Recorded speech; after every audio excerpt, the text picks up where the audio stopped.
yang khususnya masjid yang kita cintai, Assalam Wika ini, di mana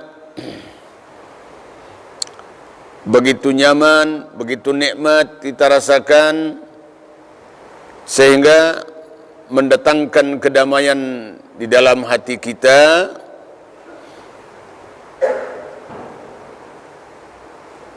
Juga kekhusyuan itu cukup memberikan sakinah di dalam hati kita. Oleh karena itu, kewajiban kita bersyukur ke hadirat Allah Subhanahu wa taala adalah suatu keniscayaan yang tidak bisa ditunda, tidak bisa juga dengan sambilan. Karena memang syukur itu merupakan ibadah yang termasuk paling utama di antara ibadah-ibadah yang lain. Baiklah jamaah sekalian, pagi hari ini, subuh hari ini saya akan sampaikan ada 5 macam manusia yang akan dibiarkan oleh Allah. Tidak dipedulikan, tidak diberi petunjuk, bahkan akan biarkan sampai menuju kesesatannya. Naudzubillah min dzalik. Ada 5 yang saya catat disebutkan oleh Allah dalam Al-Quran ini, ya. Tapi istilah yang digunakan biasanya istidraj, dilulu, dibiarkan, diulur oleh Allah.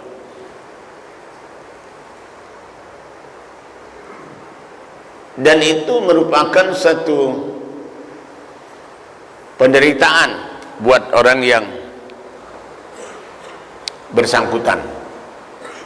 Kalau itu orang beriman yang diberi ujian oleh Allah, ya untuk meningkatkan derajatnya. Bab ujian itu ada 2, wa balawnahum bil hasanati was sayyiat. Kami beri ujian manusia itu dengan kebaikan-kebaikan dan keburukan-keburukan. Termasuk di sini adalah kekayaan dan kemiskinan. Sebab manusia pada umumnya kalau sudah sukses urusan duniawiyahnya, dia akan katakan kamu bernasib baik. Ya. Sementara orang yang beribadah tapi dia miskin terus, nasib baik belum berpihak kepada saya. Padahal nasib baik itu ketika kita menghambakan diri kepada Allah itu sudah baik. Kaya dan miskin itu tidak menjadi patokan. Tapi 5 macam orang ini, ya, dibiarkan oleh Allah kaya, kalau memang miskin dibiarkan juga oleh Allah sampai dia kepentok, apa balik lagi ke jalan yang benar, atau malah pasti bagi dia azab. Naudzubillah min dzalik. Di dalam Al-Quran, di antaranya disebutkan di dalam surah Al-Qalam, ya, Al-Qalam ayat 4. A'udzubillahi minasyaitonirrajim. Ini enggak ada kakinya, ya. Sanastadrijuhum min haitsu la ya'lamu. Akan kami biarkan mereka, apakah menuju kesesatan atau menuju petunjuk, ya kan, dari jalan yang mereka tidak tahu. Kalau petunjuk itu biasanya tahu oleh Allah, dikasih tahu oleh Allah. Tandanya kalau kita dapat petunjuk itu jemaah, gitu dong. Ini, ya, kalau kita dapat petunjuk, dimudahkan memahami. Hadisnya begini, Bukhari Muslim nih. Man yuridillahu bihi khairan yufaqihahu fid din. Yufaqihu fid din. Siapa yang Allah kehendaki dia baik dalam agamanya, dia dimudahkan memahami agama, memahami perintah Allah dan Rasul. Bapak ada juga yang sulit memahaminya, ya. Umpamanya gini, ini contoh aja ya, jangan tenggelam juga, contoh aja. Kata Sayyidina untuk Rasulullah, kita juga tidak pernah melarang. Wong ada di Al-Quran juga kok, ya. Wa ja'alnahu sayyidaw wa hasura. Kami jadikan para nabi itu sayyid dan orang-orang yang terpelihara.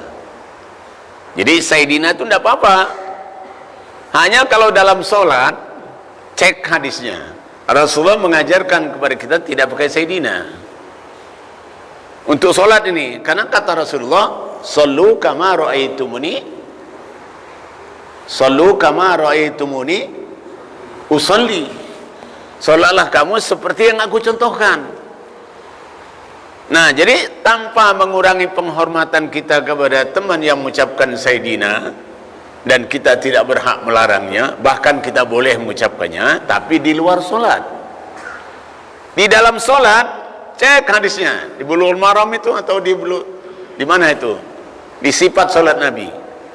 Gini kata Rasulullah, ketika para sahabat mendengarkan ayat a'udzubillahi minasyaitonir rajim, innallaha wa malaikatahu yusalluna 'alan nabi ya ayyuhalladzina amanu sallu 'alaihi wa sallimu taslima.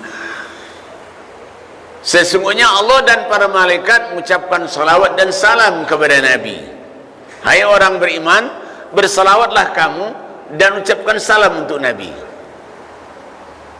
Ya, para sahabat bertanya, ya Rasulullah, kalau mengucapkan salam, kami sudah tahu. Assalamualaikum ya Rasulullah. Nah, bersalawat ini kami belum tahu. Ya sudah, kata Rasulullah begini. Kalau di kita kan pakai ya sudah, ya sudah. Nah, nggak ada di sononya ya sudah gitu. Idza shallaitumuni, kalian mengucapkan salawat untukku, faqulu, ucapkanlah Allahumma shalli ala Muhammad wa ala ali Muhammad kama barakta ala ali Ibrahim, atau kama barakta ala Ibrahim wa ala ali Ibrahim, wa barik ala Muhammad wa ala ali Muhammad kama barakta ala Ibrahim wa ala ali Ibrahim fil alamin innaka Hamidum Majid. Tidak ada kata Sayyidina. Nah, sekali lagi ada dalilnya kita muncul Sayyidina, tapi bukan untuk di dalam sholat. Itu contohnya. Nah, jamaah diberikan begini itu banyak yang mudah diberikan kepahaman, ada yang susah. Apa sih susahnya kamu mengucapkan Sayyidina? Oh, kan Sayyidina itu penghormatan. Pak Muhammad sama Rasulullah, mending Sayyidina katanya. Itu kan kata kita. Kata Sayyidina itu tidak lebih bagus daripada Rasul. Rasul itu utusan Allah. Sayyidina itu dipakai untuk Abu Bakar, untuk Umar, untuk Utsman, untuk Ali, dipakai juga Sayyidina itu. Kalau Rasulullah di atasnya, ya kan? Allahumma shalli ala Muhammadin abduhu wa rasuluhu, hamba dan utusannya. Beliau lebih bahagia kalau disebut hamba dan utusannya daripada disebut Sayyidina. Pernah pada satu ketika, ya, para sahabat lagi ngumpul, Rasul datang, bangun mereka menghormati beliau. Ya Sayyidana, ya Maulana, ya Ibnu Khairina, ya Ibnu Khairina min Ibnu Khairina. Kurang apa itu? Wahai Sayyidina, wahai putra terbaik di antara kami, putra terbaik dari putra terbaik di antara kami. Apa kata Rasul? La taghlu fi dinikum, jangan berlebihan urusan agama itu. Lu'inal ladzina kafaru min Bani Israel li'annahum yaghluna fi dinihim. Orang Bani Israel itu dikutuk karena berlebihan memperlakukan nabinya. Apa berlebihan mereka? Kalau mereka sangat cinta dan sayang, disembah nabinya itu. Seperti siapa? Nabi Isa dan Nabi Uzair. Tapi tidak cocok, mau dibunuh. Nabi Zakaria, Nabi Yahya, dikejar-kejar Nabi Musa sampai ke seberang. Nah itu Bani, jangan berlebihan. Nah ini contoh aja ya, ini baru mukadimah nih. Nah, panjang sudah ya. Saya akan menyampaikan tema kali ini, ada 5 orang yang dibiarkan. Nah, mudah-mudahan kita tidak termasuk itu. Kita selalu diperhatikan Allah, walaupun diberi sedikit musibah, itu tandanya kita dikurangi dosanya. Amin. Iya kan? Nah, ketika Allah memberikan kita rezeki sedikit ataupun banyak, supaya kita pandai bersyukur, kan gitu. Nah, sekarang saya mulai dari yang 5 tadi, dari yang pertama. Yang pertama tentunya orang kafir yang tidak percaya adanya Allah, seperti kaum ateis, ya kan? Dibiarkan oleh Allah sampai kepentok. Kepentoknya itu artinya buntu dia, sambil mendabi dada mengatakan tidak ada kekuatan yang menggoyangkan China. Baru saja tidak sampai setahun dari ngomong begitu, dikirim oleh Allah burung ababil, kecil burung ababilnya, virus corona. Masya Allah, Masya Allah, bahkan menggegerkan dunia. Kalau waktu itu burung ababil hanya menggegerkan sekitar itu aja, Makkah dan Yaman. Tentu saja karena memang informasinya belum mendunia kan gitu. Andai kata itu terjadinya zaman sekarang, Abraha itu pasti itu geger sedunia juga. Nah ini luar biasa ini. Nah, nanti ada yang kepentok itu, dia semakin sesat atau dapat petunjuk. Nah, di dalam surah As-Sajdah kan ayat 26 itu, a'udzubillahi minasyaitonir rajim. وَلَنُذِيقَنَّهُمْ مِنَ الْعَذَابِ الْأَدْنَى دُونَ الْعَذَابِ الْأَكْبَرِ لَعَلَّهُمْ يَرْجِعُونَ. Neruskan dikit aja kok. لَعَلَّهُمْ يَرْجِعُونَ gitu loh, dia kelihatan kompak gitu. Dan kami akan rasakan kepada mereka azab yang dekat waktunya di dunia, dan kecil azab itu sebelum datangnya azab yang lebih besar di akhirat. Maksudnya la'allahum yarji'un, agar mereka sebelum meninggal dunia kembali ke jalan yang benar. Itu maksud baiknya Allah. Allah tidak pernah bermaksud berjahat kok. Sama orang kafir yang tidak percaya sama Tuhan aja, Allah tetap aja bermaksud baik. Mana dalilnya? Allah selalu bermaksud baik. Dalam surah Al-Imran ayat 108 ya. A'udzubillahi minasyaitonir rajim. Ya. Wa mallahu yuridu zulman lil alamin. Allah tidak pernah berkehendak untuk menzalimi hamba-hambanya. Bukan hanya hambanya, artinya makhluk yang lain yang tidak menghamba kepada Allah pun tetap tidak berkehendak untuk menzalimi mereka. Bahkan diutusnya Nabi Muhammad SAW untuk seluruh dunia, seluruh alam, rahmatan lil alamin dan kafatan linnas. Yang rahmatan lil alamin surah Al-Anbiya ayat 107, yang kafatan linnas surah Sabah ayat 28. Tidak kami utus engkau Muhammad melainkan untuk rahmat bagi semesta alam, dan keutusanmu untuk seluruh manusia. Nah, jadi Xi Jinping juga umatnya Rasul itu, tapi yang bandel gitu loh. Kan umat itu karena Rasulullah terbagi 3 dalam surah Fatir ayat 32. Tsumma awrasnal kitabal ladzina istafaina min ibadina. Kemudian kami berikan Alkitab ke umat yang telah kami pilih. Jadi umat Nabi Muhammad ini pilihan ya, daripada umat-umat terdahulu. Faminhum zalimun li nafsih. Tapi setelah diberi Alkitab mereka tidak percaya. mereka ingkar, mereka menentang, bahkan mendustakan. Itu bukan dari Allah, itu cerita orang-orang zaman dahulu itu mendustakan. Ya, zalim.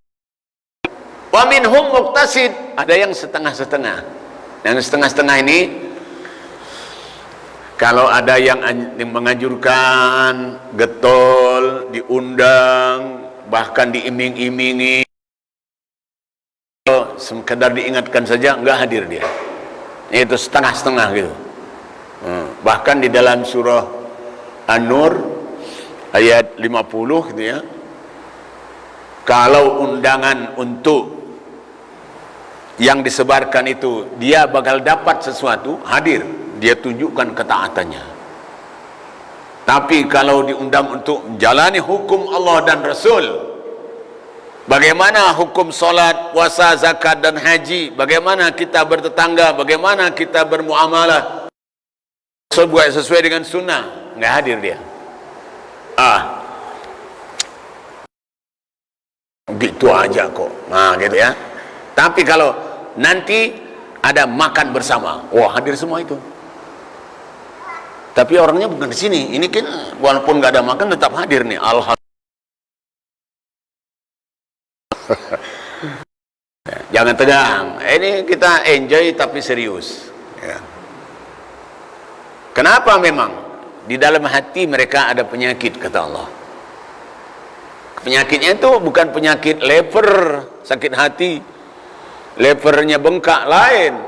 Jiwanya, rohaninya bermasalah, yaitu keraguan. Orang yang ragu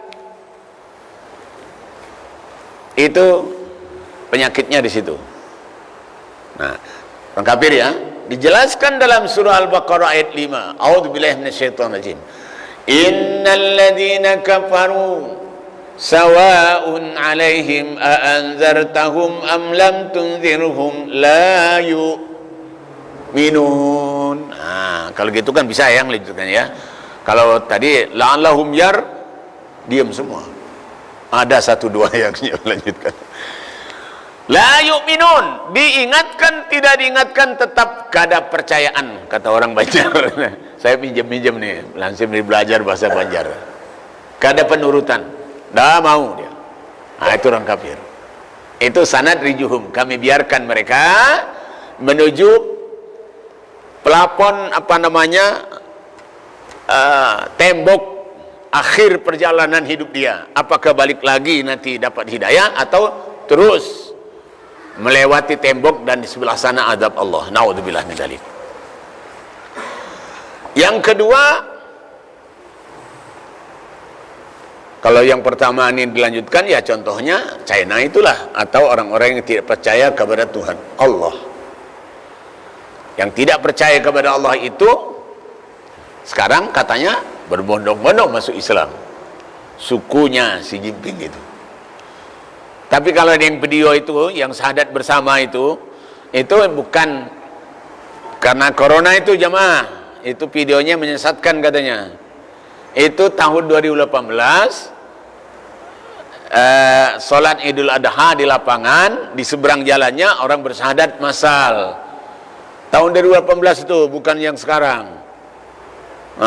Ada itu yang menganalisa kemarin itu. Saya sudah mau share itu kan.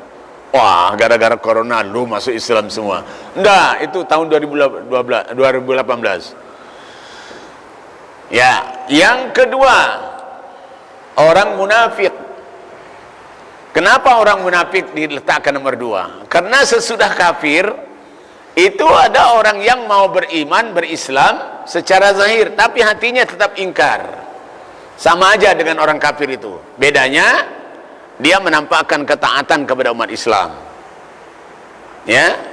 Wa minan nasi may yaqulu amanna billahi wa bil yaumil akhir wa ma hum bimu'minin. Ada manusia yang menampakkan saya beriman, tapi sebenarnya kata Allah mereka tidak beriman. Buktinya nanti di ayat berikutnya, ya kan? Fi qulubihim maradun, dalam hati mereka ada keraguan. Fazadahumullahu marada.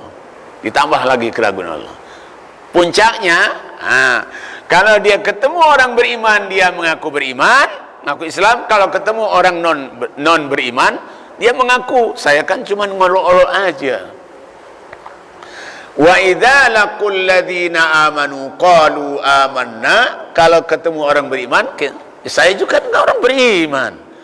Wa idza khalau ila sayatinihim, kalau pergi lagi ke setan-setan dia, ke gaul-gaulangannya dia, innama nahnu mustahzi'un, kami cuma ngolok-olok. Kalau diambil intinya, pengen diakui oleh orang sana yang tidak beriman sebagai teman, di orang beriman juga sebagai teman, diakui semua. Maunya begitu dia, tapi dia tidak bisa. Karena di ujung ayatnya, wa yamudduhum fi tughyanihim ya'mahun. Kami biarkan mereka di dalam keraguannya terumbang-ambing. Benar apa enggak nih? Benar apa enggak? Mati dalam keadaan ragu. Na'udzubillah min dzalik. Jadi hati-hati. Kalau munafik ini jamaah, kadang-kadang ada di tengah-tengah orang beriman, adanya. Berada di tengah-tengah kita. Ya. Kalau cirinya yang nampak sekali itu kan 3 kata Rasulullah munafik itu. Idza hadatsa kadzaba, kalau cerita itu banyak bohongnya. Ya. Wa idza tumina khana, kalau diberi amanah khianat. Wa idza wa'ada akhlafa, kalau dia berjanji selalu mengingkari. Paling sering mengingkari janji. Nih ciri yang nampak sekali. Tapi yang enggak nampak, dia sholat, dia bersama kita, tapi dia tidak begitu yakin dengan apa yang dijanjikan oleh Allah. Maka cirinya kata Rasulullah, lau ya'lamul munafiqu, kalau orang munafik itu tahu, anna salatas subhi fil masjid khairun minad dunya wa ma fiha. Kalau orang munafik itu tahu salat di masjid subuh berjamaah itu lebih baik daripada dunia dan isinya, la atau niscaya mereka datang walau habwan, walaupun mereka merangkak. Alhamdulillah kita tidak sampai merangkak. Kalau sampai ada yang merangkak datang ke masjid, berarti dia munafik itu. Artinya saking taunya dia ada kebaikan, merangkak dia. Nanti sembuh munafiknya kalau sudah sampai di masjid. Banyak orang yang hanya karena gerimis nggak ke masjid. Karena lagi nyuci motor azan, nggak berhenti dia nyuci motornya sampai orang pulangan dari masjid masih tetap nyuci motor. Kalau dia ngomong cucu, azan, tetap aja dia nyanyiin anaknya. Pulang orang dari masjid bubaran, dia masih ngomong juga. Sholatnya di mana? Di rumah. Ini yang jadi harus kita stabilu. Bisa terjadi tingkat ustadz saja bisa kena. Halo? Tingkat ustadz juga bisa kena. Kenapa? Masalahnya sepele, 2 pele, bahkan jadinya berpele-pele. Artinya ringan saja masalahnya. Akhirnya, oleh karena itu kita berlindung kepada Allah daripada sifat munafik. Dia itu begini, la ilaha ula wa la ilaha ula, ndak ke sini ndak ke sana. Jadi maunya diakui oleh semua tadi, semua golongan. Bahkan sama orang kafir saja dia pengen diakui sebagai teman baik. Nah, jadi yang seperti ini kita waspadalah. Karena bukan niat pelakunya, tapi ada kesempatan setan yang mempermainkannya. Yang ketiga, orang musyrik. Ada musyrik hanya percaya kepada Allah, tapi nyembahnya kepada selain Allah. Kalau ini lain, sudah sholat, puasa, zakat, haji, tapi masih menyimpan keyakinan-keyakinan lain, seakan-akan bukan Allah yang menentukan. Contohnya, mati karena ajal itu Allah, tapi mati karena kesambet setan. Tuh, seakan-akan ada dua kekuatan di dalam hati dia, padahal sebenarnya hanya Allah yang maha kuasa itu. Tapi di hati dia banyak yang diandalkan, banyak yang ditakuti. Saya sempat mencoba menghitung, rasa takut dalam diri manusia itu kurang lebih 20. Silakan dihitung sendiri nanti. Takut mati, takut lapar, takut miskin, takut apa lagi? Takut nggak dapat jodoh, takut ditinggal istri, takut di PHK, apa lagi? Takut hantu, tuyul, kuntilanak, gondoruo, kolor hijau, apa lagi? Babi ngepet, hantu, kuyang, terus mas, santet, sihir, guna-guna, minyak nyong-nyong, banyak yang ditakuti orang. Karena itu berlaku di tengah-tengah masyarakat yang berkeyakinan jahiliyah. Umpamanya seorang gadis, mau dilamar oleh seseorang, sudah punya istri juga, mau ngelamar gadis lagi, mau nikah lagi, poligami. Begitu tawarkan, mau nggak jadi istri keduaku? Meludah dia. Awas loh, diambilnya ludahnya, dibawa ke dukun, tolong dimantrain Pak Dukun. Musyrik sudah itu.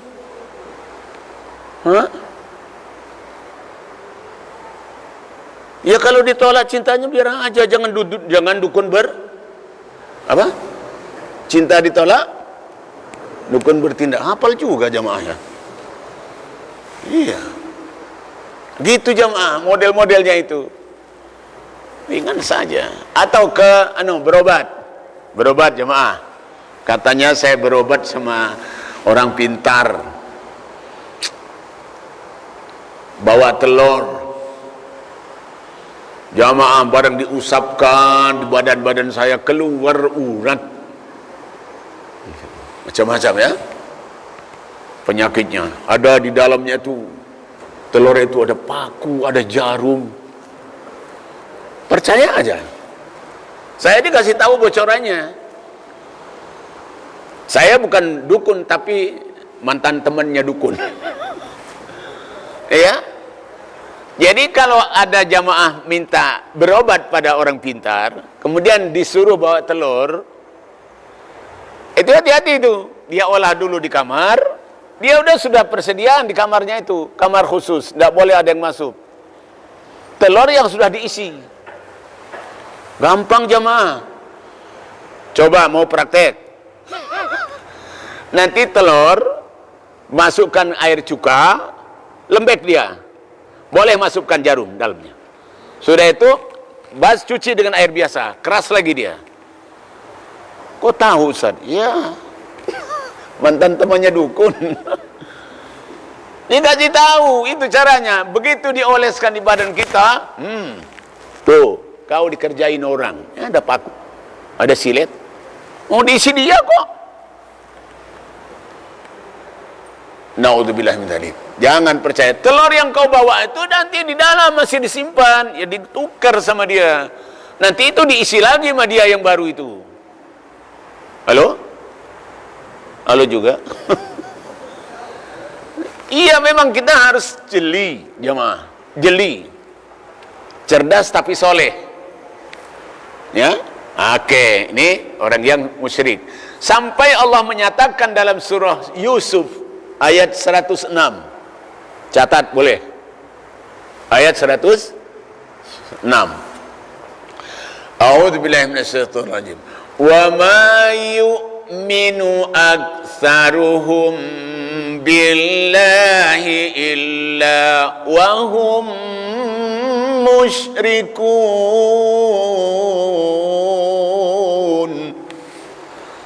Kalau yang ngaji itu umpamanya tingkat internasional sudah Allah ya Allah. Itu Allah ngasih tahu penyakit orangnya munafik. Tidak beriman mereka kepada Allah kecuali selalu disertai dengan keyakinan-keyakinan syirik. Nah, jadi dibongkar oleh Allah kedoknya. Apakah bernama orang pintar, pengobatan alternatif, apalagi bahasanya, dukun, istilah lain apa lagi? Paranormal. Padahal paranormal itu kan artinya nggak normal ya. Gitu jemaah. Masih banyak yang percaya gitu. Nah, insya Allah jamaah kita semua sudah terhindar dari kesyirikan itu. Sebab bahayanya berat. Sering saya sampaikan ini, saya nggak malu-malu nyampaikannya. Kan ini ayat sih. Pertama, dosanya tidak akan diampuni. Surah An-Nisa ayat 48. Dan surah An-Nisa juga ayat 116. Tidak diampuni kecuali taubat sebelum mati, sebelum meninggal. Tinggalkan kemusyrikan itu. Satu. Yang kedua, kalau sampai ke bawah mati itu keyakinan syiriknya, amal ibadahnya ya dari 0 sampai selesai dia usianya, dihapus oleh Allah. Lain asrakta la yahbatanna amaluka. Kalau engkau musyrik, Muhammad aja begitu, Rasul. La yahbatanna amaluka, hapus semua amal ibadahmu. Jangan main-main. Walaupun hanya percaya sama kepohonan, walaupun hanya percaya sama ketulah, tetap aja bisa menghapus. Ya. Yang ketiga, diharamkan Allah masuk surga. Kenapa Allah beri macamnya? Karena banyak orang ngotot yang tidak diampuni dosanya. Ya sudah, kalau nggak diampuni dosanya, ya kita banyak-banyak aja amal. Kecil itu kan kecil aja. Cuma naruh sesajen malam Jumat, bapak aku mau pulang pakai kopi pahit. Padahal itu jin yang pulang itu. Ruhnya bapakmu sudah disimpan baik-baik oleh Allah. Yang datang itu koren itu. Jangan percaya itu. Hanya segitu aja bisa menghapus semua amal. Saya pernah diskusi dengan seorang pakar bicaraan di Samarinda, di radio lagi. Dia pemilik radionya. Saya siaran biasanya dengan operator, dia pegang langsung. Biar saya dulu ngobrol sama Pak Ustaz di radio. Pak Ustaz, ya, ketahuan ya kalau Ustaz gitu ya. Kalau nggak dari Sumatera dari mana gitu kan gitu. Gimana Ustaz? Saya sudah beriman. Rukun iman yang 6 saya pegang. Rukun Islam yang 5 saya jalani semua sudah. Salat, puasa, zakat, haji. Tapi begitu saya ke kuburan, saya minta sama yang dikubur. Wahai bapakku, ya, bapakku dan mamaku, tolong jaga anakmu, cucumu dari kejauhan. Kau sudah di alam yang suci, alam gaib. Pantaulah kami dari kejauhan. Bagaimana hukumnya Pak Ustaz? Saya bilang, itu mendekati bahkan bisa masuk ke musyrik. Kalau musyrik kenapa? Hapus semua amalmu. Teganya Allah, kata dia. Lah, lu yang tega, saya bilang. Semuanya Allah yang memberi, kenapa minta keamanan dari orang yang sudah mati? Bukan security aja yang security aja sudah kau minta memantau keamananmu. Jangan kepada orang yang sudah mati. Jamaah. Oh jamaah. Umpamanya ada jamaah kita lewat satu gang. Ada orang di situ bertato, nggak pakai baju, ngerokok keras, pegang badik, minuman keras dia masih di tangan, minta uang. Patut kita takut itu, memang bahaya. Lah kalau orang sudah meninggal dunia yang geletak, apanya yang ditakuti? Coba logikanya yang soleh tapi cerdas, yang cerdas tapi soleh. Lebih baik kita takut kepada orang yang nyata kejahatannya daripada orang yang sudah meninggal. Allahu a'lam bishawab. Itu contoh aja. Yang keberapa nih? Mau keempat nih ya? Yang keempat, orang yang zalim. Dalam surah Al-Maidah ayat 44, 45, 47 itu kafir, zalim, fasik itu disejajarkan. Siapa yang tidak menjalani hukum dengan hukum Allah yang diturunkan oleh Allah, kafir. Siapa yang tidak menjalani hukum dengan hukum Allah, fasik. Siapa yang tidak menghukum dengan hukum Allah, zalim. Jadi satu deret itu. Ibaratnya kalau di neraka nanti, naudzubillah min dzalik, sama-sama lantai bawah tapi beda nomor. Lu nomor berapa gitu loh. Beda nomor. Saya umpamanya 146 gitu kan, yang 143, yang satu lagi 144 kan gitu. Sama-sama di bawah. Innal munafiqina fid darkil asfali minan nar. Orang munafik, orang zalim di tingkat paling bawah di api neraka jahanam. Naudzubillah min dzalik. Ya, orang zalim ini, kata zalim berasal dari kata zulmun. Zulmun itu gelap. Jadi kalau jamaah lagi ngaji di sini malam-malam, hidupkan lampu, tahu mati. Kenapa gelap nih? Mati lampu. Nah, gelap itu bahasa Arabnya zulum. Berubah menjadi zalim. Nah, kalau pelakunya melakukan perbuatan yang gelap mata, tidak bisa membedakan ini halal ini haram. Jual beli dengan riba saja disamakan, sama aja itu. Yang praktek syariah juga dapat untung, yang konvensional juga dapat untung, cari-cari untung sama. Dia tidak bisa bedakan. Bedanya di mana? Kalau yang berpraktek syariah, baik itu simpan pinjam atau apapun, dia jual beli, dibelikan barang ini dan dijual ke kita. Beli rumah umpamanya, saya mau beli rumah di komplek Wika, harganya tidak mahal kok, 800 juta aja.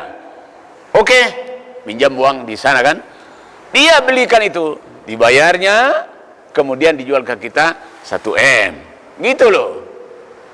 Tapi jual beli sifatnya. Tapi kalau yang tidak syariah, enggak gitu. Pokoknya Anda bayar sekian, kan itu, bunganya sekian, kan gitu. Wallahu a'lam bishawab. Zalam, sehingga halal haram hantam, baik buruk itu tidak bisa membedakannya. Ya contoh ringannya gini, ada 2 orang gadis, yang satu dilamar, dinikahi, pakai wali, pakai saksi, pakai ijab kabul, pakai mahar. Ya, apa lagi? Lupa ya, udah nikah kok lupa lagi. Pengantin, pria wanita, walinya, saksi 2 orang minimal, terus mahar, ijab kabul, 5 itu. Yang ke-6 walimah kalau mampu, kalau enggak juga ya sudah, kambing gantung aja, nangka gitu. Itu sah. Tapi yang satu cuman, kita nikah yuk, berdua yuk. Loh, nggak usah pakai wali, nggak usah pakai saksi, nggak usah pakai mahar. Pokoknya tak kasih 100.000 deh tiap kita main. Transaksinya kelihatannya modelnya sama, sama mau, tapi yang satu haram, yang satu hal. Halo? Itu dia mau membedakannya kan gitu. Ya, kenapa itu yang jadi contoh Pak Ustaz? Ya, karena memang itu yang paling gampang ditangkap. Masalah cewek dengan cowok. Di dalam surah Ali Imran ayat 14 tuh. Zuyyina linnasi hubbus syahwat minan nisa. Dijadikan terasa indah dalam diri manusia cinta kepada lawan jenisnya. Betul? Ustaz juga? Iya, kurang lebih lah. Sana kurang sini lebih. Yang terakhir, ya tadi kan zalim ya. Nah, yang terakhir ini fasik. Ya, innallaha la yahdil qaumal fasiqin. Fasik itu bukan pesek. Fasik itu fasin qab, fasik. Sudah tahu itu benar tidak diambil, sudah tahu itu dilarang tetap ditabrak. Yaitu H3 tadi, halal haram hantam. Nah, ini jemaah. Jadi Kalau kelihatan dia kaya aja, sehat-sehat aja, itu yang namanya dibiarkan oleh Allah. Apa bahasanya tadi? Istidraj. Mudah-mudahan Allah jauhkan kita daripada hal-hal yang dimurkainya. Mudah-mudahan Allah ampuni semua dosa kita. Semua mudah-mudahan amal ibadah kita diterima di sisinya. Mudah-mudahan ke depan ibadah kita semakin baik dan sempurna. Mudah-mudahan kita kembali menghadap Allah, dipertemukan bersama Rasulullah dan orang-orang saleh di surganya. Amin. Dapat syafaat beliau. Cukup ya? Kalau ada pertanyaan, satu atau dua, maksimal 3, minimal tidak ada. Tidak ada pertanyaan. Tidak ada. 3, 2, awal. Untung. Kalau 3, 2, 1 habis.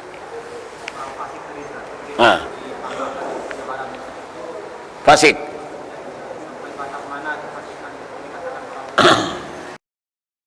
Mal, ya kan? Yang wajib dia sudah tahu tidak dilaksanakan.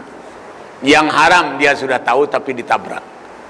Nah itu. Tapi kalau yang sunat-sunat umpamanya, sunat suruk, aduh saya belum siap. Salat duha ya juga belum siap. Yang penting yang wajib-wajib, yang sudah tahu pula, kalau tidak tahu kan dimaaf oleh Allah. Atau tidak mampu. Seperti pergi haji itu kan wajib. Tapi kalau nggak mampu nggak dosa.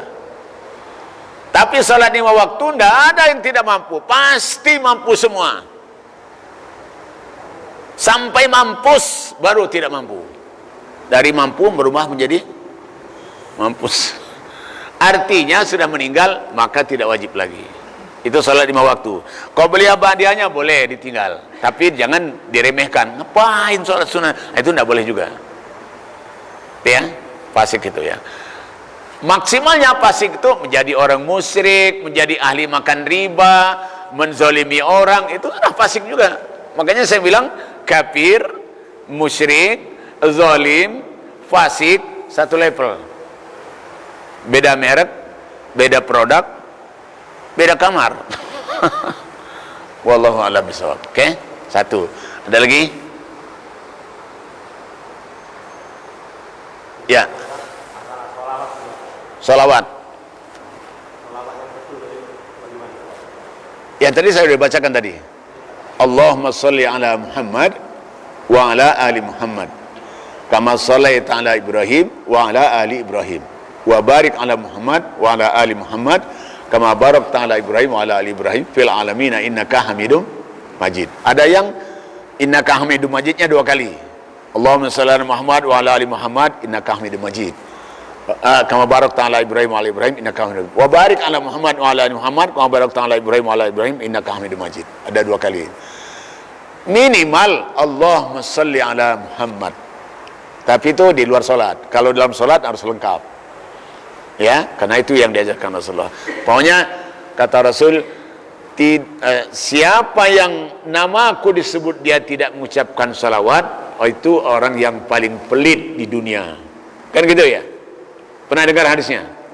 Sepelit-pelitnya manusia, ketika namaku disebut dia tidak mengucapkan salawat. Makanya kalau Nabi Muhammad, langsung Allahumma shalli alaihi, atau Allahumma shalli ala Muhammad, atau sallallahu alaihi wasallam. Itu minimal tuh. Allahumma shalli ala Muhammad, Allahumma shalli alaihi, atau sallallahu alaihi wasallam. Itu minimal. Oke? Saya bukan mengatakan tidak boleh ya. Contoh dari Rasulullah tidak pakai Sayyidina. Nah, sebab begini, kadang-kadang kita salat itu nggak mau nyontoh Rasul. Rapat ya. Yang penting sah. Nah, kan biasanya begitu. Contoh Rasul, iyalah, tapi sah kan nggak rapat juga. Ya itu sudah. Naruh anak kecil umur 4 tahun di depan, sop depan. Rasul mengajarkan anak itu di belakang. Loh, anak saya nggak mau pisah dengan bapaknya ngalah ke belakang. Jangan ngotot di depan, anaknya jadi bukan mutus sop aja, tapi memang sunnahnya anak-anak itu di belakangnya orang dewasa. Kan gitu. Wah, nggak mau. Ustadz ngatur-ngatur sholat, Ustadz yang nguasa di sini. Bukan begitu. Kita lagi ngasih tahu contoh yang terbaik. Kita kadang-kadang secara global, Rasul itu uswatun hasanah. Rasul itu contoh terbaik. Tapi dalam hal detailnya, nggak mau kita. Bukan kita ya, di antara orang ada yang nggak mau gitu ya. Kan gitu. Ya. Sholat. Bukan takbiratul ihram aja, angkat tangan itu. Halo? Ini agar para imam juga menjadi contoh yang baik. Angkat tangan waktu takbiratul ihram, waktu mau ruku, waktu bangun dari ruku, angkat tangan. Jangan gini. Ya. Antara qul huwallahu ahad. Allahu samad lam yalid wa lam yulad wa lam yakul lahu kufuwan ahad. Allahu akbar, enggak angkat tangan. Sami Allahu liman hamidah, enggak angkat tangan. Sah saja salatnya, tapi contoh Rasul lebih sempurna, angkat. Lam yalid wa lam yulad wa lam yakul lahu kufuwan ahad. Allahu akbar. Sami Allahu liman hamidah, angkat tangan. Ada 4 kan? 4 angkat tangan dalam solat. Pertama takbiratul ihram, kedua mau ruku, ketiga bangun dari ruku, keempat kalau ada tahiyat awal, solat maghrib dan isya, zuhur, asar, itu ada tahiyat awal. Bangun dari tahiyat awal. Iya, sekalian, dan jangan sampai nanti kita yang saya umpamanya jadi imam, nggak jadi contoh yang baik. Karena enggak mengikuti contoh Rasul. Kita yang nanggung dosanya imam. Kalau tidak sempurna, kan gitu. Ya, dah. Satu lagi. Terakhir ya.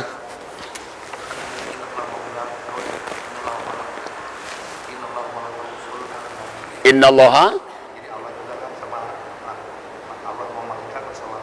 salawat. Selawat Allah.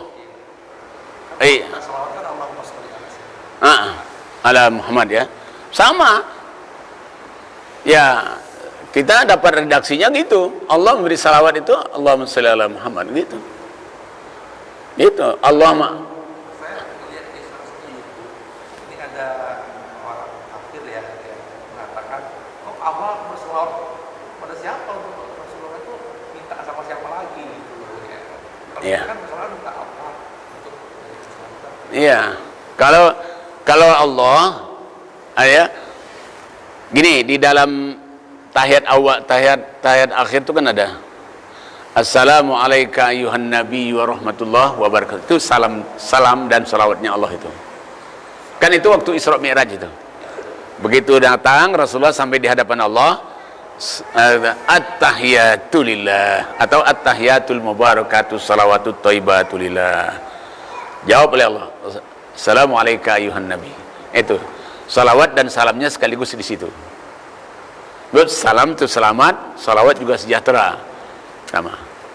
Jadi bisa juga assalatu wassalamu alayka ayuhan nabi, gitu. Wallahu a'lam bishawab. Yang kita dapat referensinya itu. Jadi Allah memberi salawat kepada ayuhan nabi wa rahmatullahi wabarakatuh. Ya. Baik.